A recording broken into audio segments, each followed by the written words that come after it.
Kebetulan saya lahir di Indonesia dari pasangan Muslim, maka saya beragama Islam. Seandainya saja saya lahir di Swedia atau Israel dari keluarga Kristen atau Yahudi, apakah ada jaminan bahwa hari ini saya memeluk Islam sebagai agama saya? Tidak. Saya tidak bisa memilih dari mana saya akan lahir dan di mana saya akan tinggal setelah dilahirkan. Untungnya, saya belum pernah bersitegang dengan orang-orang berbeda-beda karena saya tahu bahwa mereka juga tidak bisa memilih apa yang akan mereka terima dari orang tua dan negara. Setelah beberapa menit kita lahir, lingkungan menentukan agama, ras, suku, dan kebangsaan kita. Setelah itu, membela sampai mati segala hal yang bahkan tidak pernah kita putuskan sendiri. Sejak masih bayi, saya didoktrin bahwa Islam adalah satu-satunya agama yang benar. Saya mengasihani mereka yang bukan Muslim, karena mereka kafir dan matinya masuk neraka.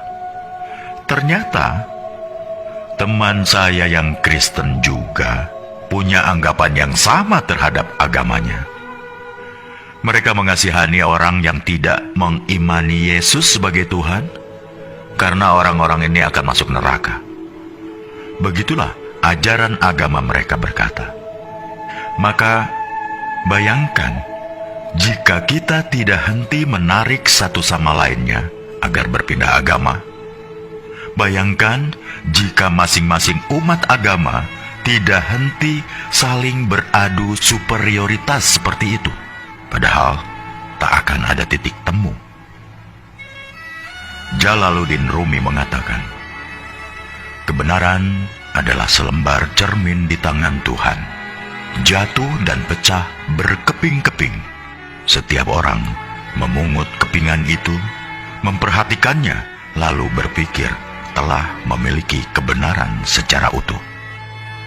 Salah satu karakteristik umat beragama memang saling mengklaim kebenaran agamanya. Mereka juga tidak butuh pembuktian, namanya saja iman. Manusia memang berhak menyampaikan ayat-ayat Tuhan, tapi jangan sesekali coba menjadi Tuhan.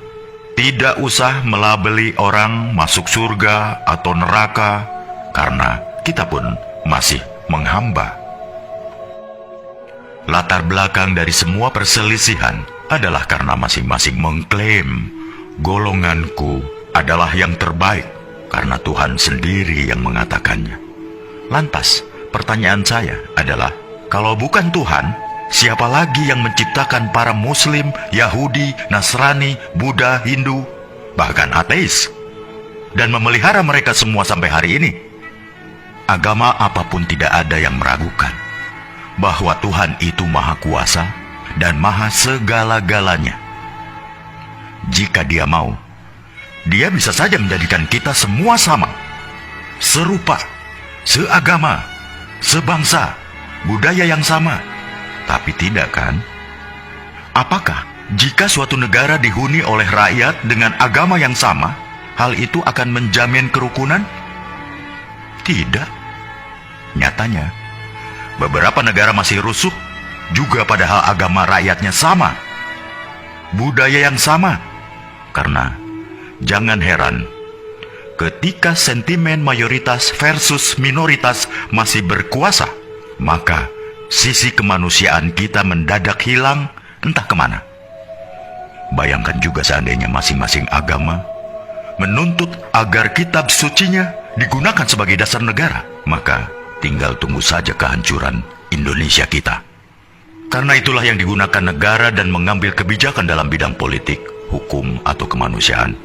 Bukanlah Al-Quran, Injil, Tripitaka, Weda, atau kitab suci sebuah agama, melainkan Pancasila, Undang-Undang Dasar 45, dan semboyan Bhinneka Tunggal Ika.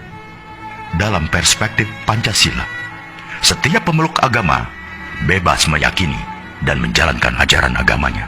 Tapi mereka tidak berhak memaksakan sudut pandang dan ajaran agamanya untuk ditempatkan sebagai tolok ukur penilaian terhadap pemeluk agama lain, hanya karena merasa paling benar. Misalnya umat agama A tidak berhak mengintervensi kebijakan suatu negara yang terdiri dari bermacam-macam keyakinan. Suatu hari di masa depan, kita akan menceritakan pada anak cucu kita betapa negara ini nyaris tercerai-berai bukan karena bom, senjata, peluru, atau rudal, tapi karena orang-orang yang saling mengunggulkan, bahkan meributkan di media sosial. Ketika negara lain sudah pergi ke bulan atau merancang teknologi yang memajukan peradaban, kita masih sibuk meributkan soal beragama. Kita tidak harus berpikir sama, tapi marilah kita sama-sama berpikir. Apakah kita sesama anak bangsa terus-terusan bertikai? Bila renungan tentang hal ini baik, tolong sebarkan ke saudara, teman-teman, grup, atau siapa saja yang masih ingin kedamaian di bumi pertiwi di Indonesia yang kita cintai ini.